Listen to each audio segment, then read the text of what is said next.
ശുഭപ്രതീക്ഷയുടെ ആഹ്ലാദ പെരുമയുമായി മറ്റൊരു ഓണക്കാലത്തിലേക്ക് മലയാളം. സ്വർണ്ണവർണ്ണ ചാരുതയുമായി ഓണത്തിന്റെ പ്രധാന വിഭവങ്ങളിലൊന്നായ ചെങ്ങാലിക്കോടൻ നേന്ത്രക്കുലകളും തോട്ടത്തിൽ ഒരുങ്ങുന്നു. നേന്ത്രവാഴകളിൽ തൃശൂർ ജില്ലയുടെ സ്വകാര്യ അഹങ്കാരമാണ് ചെങ്ങാലിക്കോടൻ. ഗുരുവായൂർ ക്ഷേത്രത്തിൽ കാഴ്ചക്കുലകളായി സമർപ്പിക്കുന്നത് പ്രത്യേകം കൃഷി ചെയ്ത് വിളയിച്ച ഈ ഇനം കുലകളാണ്. ജില്ലയിലെ തലപ്പള്ളി താലൂക്കിലാണ് കൂടുതലായും ഈ വാഴ ഇനം കൃഷിയിറക്കുന്നത്. രാസവളം ചേർക്കാതെ ജൈവ മാർഗങ്ങളിലാണ് കൃഷി. വടക്കാഞ്ചേരി ബ്ലോക്കിൽപ്പെട്ട എരുമപ്പെട്ടി, വേലൂർ, മുണ്ടത്തിക്കോട്, പുഴയ്ക്കൽ ബ്ലോക്കിലെ പുത്തൂർ, തോളൂർ പ്രദേശങ്ങളിലാണ് വാഴ കൃഷി സജീവം. ചെങ്ങാലിക്കോടന് ചെങ്ങഴിക്കോടൻ എന്നും നാമമുണ്ട്. 12 മുതൽ 25 കിലോഗ്രാം വരെ തൂക്കമുള്ള കുലകളാണ് ഉണ്ടാവുക.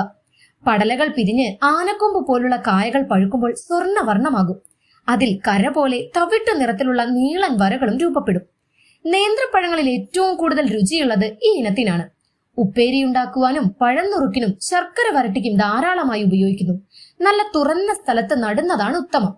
ചെങ്കൽ നിറഞ്ഞ വെട്ടുകൾ മണ്ണിൽ കൃഷി ചെയ്യാൻ ഏറ്റവും യോജിച്ച ഇനവുമാണിത്.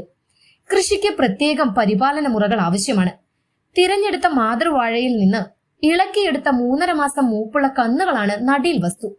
കാർഷിക സർവകലാശാലയുടെ വിപണന കേന്ദ്രങ്ങൾ, അത്താണി പെരിങ്ങണ്ടൂർ സഹകരണ ബാങ്കിന് കീഴിലുള്ള ഗ്രീൻ ആർമി വിപണന കേന്ദ്രങ്ങൾ, വടക്കാഞ്ചേരി ബ്ലോക്കിന് കീഴിലുള്ള കർഷകർ എന്നിവരിലൂടെ ചെങ്ങഴിക്കോടൻ തൈകൾ ലഭിക്കും. ഭൗമസൂചിക പദവി ലഭിച്ച വാഴയിനം കൂടിയാണിത്. കേരള കാർഷിക സർവകലാശാലയിലെ ഭൗതിക സ്വത്തവകാശ സംരക്ഷണ വിഭാഗം, കണ്ണാറ വാഴ ഗവേഷണ കേന്ദ്രം, കൃഷി വകുപ്പ്, പെരിങ്ങണ്ടൂർ സഹകരണ ബാങ്ക്, വടക്കാഞ്ചേരി വികസന ബ്ലോക്ക് എന്നിവരുടെ സംയുക്ത പ്രവർത്തനങ്ങളാണ് ചെങ്ങഴിക്കോടൻ നേന്ത്രന് അന്താരാഷ്ട്ര പ്രാമുഖ്യം നേടിയെടുക്കാൻ സഹായിച്ചത്. ഇപ്പോൾ ചെങ്ങാലിക്കോടൻ വാഴ കർഷകരുടെ കൂട്ടായ്മ ഉണ്ടാക്കി വൃക്ഷായുർവേദത്തിന്റെ സാധ്യതകൾ പരീക്ഷിച്ചു വരികയാണ് കൃഷി വകുപ്പ്. വൃക്ഷായുർവേദത്തിൽ പറഞ്ഞിട്ടുള്ള ജൈവ വളക്കൂട്ടുകൾ ചെങ്ങാലിക്കോടൻ വാഴ കൃഷിയിൽ പരീക്ഷിക്കുന്ന പദ്ധതിക്ക് മുള്ളൂർക്കര കൃഷിഭവനിൽ തുടക്കം കുറിച്ചു. വൃക്ഷായുർവേദത്തിൽ പരാമർശമുള്ള കന്നപജലം, ഗോമൂത്രാധിഷ്ഠിത ജൈവ കീടനാശിനികൾ കൃഷിയിടത്തിൽ തയ്യാറാക്കി. ചെലവ് കുറഞ്ഞ രീതിയിലുള്ള കൃഷിക്ക് കൃഷി വകുപ്പ് ഉദ്യോഗസ്ഥരുടെ നേതൃത്വത്തിലാണ് പ്രവർത്തനങ്ങൾ.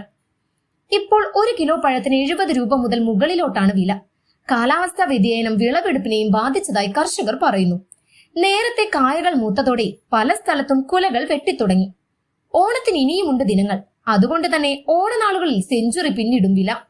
വാഴക്കന്നുകളും നൽകുന്നത് മികച്ച വരുമാനമാണ്. 40 മുതൽ 50 രൂപ വരെ. 13-ാം വയസ്സിൽ തുടങ്ങിയതാണ് ചെങ്ങാലിക്കോടനുമായുള്ള പ്രണയം. ദാരിദ്ര്യകാലത്ത് ഒരു പഴം തിന്നാൻ തോന്നിയ മോഹം നടക്കാതായപ്പോൾ കൃഷി തന്നെ ആരംഭിക്കുകയായിരുന്നു ചന്ദ്രൻ. ഇന്ന് ഈ മേഖലയിലെ മുടിചൂടാ മന്നനാണ്. ഒരു വാഴയിൽ നിന്ന് 4 കന്നുകൾ വീതം ലഭിക്കും. കന്നിന് വില 40 മുതൽ 50 രൂപ വരെയാണ്. കുലയ്ക്ക് ചുരുങ്ങിയത് 1000 രൂപയും കന്നിലൂടെ 400 രൂപയും വരുമാനം ലഭിക്കും. സുരക്ഷിത വരുമാനമാണ് ചെങ്ങാലിക്കോടന്റെ ഗ്യാരണ്ടി. മുണ്ടത്തിക്കോട് 18 പരിസരത്താണ് എൻ്റെ വാഴക്കൃഷി. 63 വയസ്സായി എനിക്ക്. 50 വർഷമായിട്ട് ചെങ്ങാലിക്കോടൻ വാഴ കൃഷി ചെയ്യുന്ന കർഷകനാണ് ഞാൻ. ഒരു 13 വയസ്സുള്ള സമയത്ത് ഓണത്തിന് പഴം കിട്ടാതെ വന്നപ്പോൾ തുടങ്ങിയ കൃഷിയാണ്. ഓണത്തിന് പഴം കിട്ടാൻ ഭയങ്കര ബുദ്ധിമുട്ടുകൾ വന്നപ്പോൾ അന്ന് തൊട്ട് തുടങ്ങിയ വാഴ കൃഷിയാണ്. അപ്പോൾ ഇതുവരെയും ചെങ്ങാലിക്കോടൻ വാഴ നമ്മൾ ഓണത്തിന് ഉപയോഗിക്കാൻ കിട്ടുന്നുണ്ട്. നല്ല ഇതിൻ്റെ ആവശ്യക്കാർ കാട്ടകമ്പാൽ ഭാഗത്ത് നിന്നാണ് ഇപ്പോൾ എൻ്റെ കർഷകർ കൃഷിക്ക് കച്ചവടക്കാർ വരുന്നത്. അവർ സ്ഥിരം ഭാഗത്തു നിന്ന് വന്ന് നല്ല ചമ്മലയിൽ പൊതിഞ്ഞ് നല്ല കളറുള്ള കായായതുകൊണ്ട് ഇതൊന്ന് കൊണ്ടുപോകുന്നുണ്ട്. സ്ഥിരം ദൂരത്തു നിന്നൊക്കെ ആൾക്കാർ വരുന്നുണ്ട് അന്വേഷിച്ച്.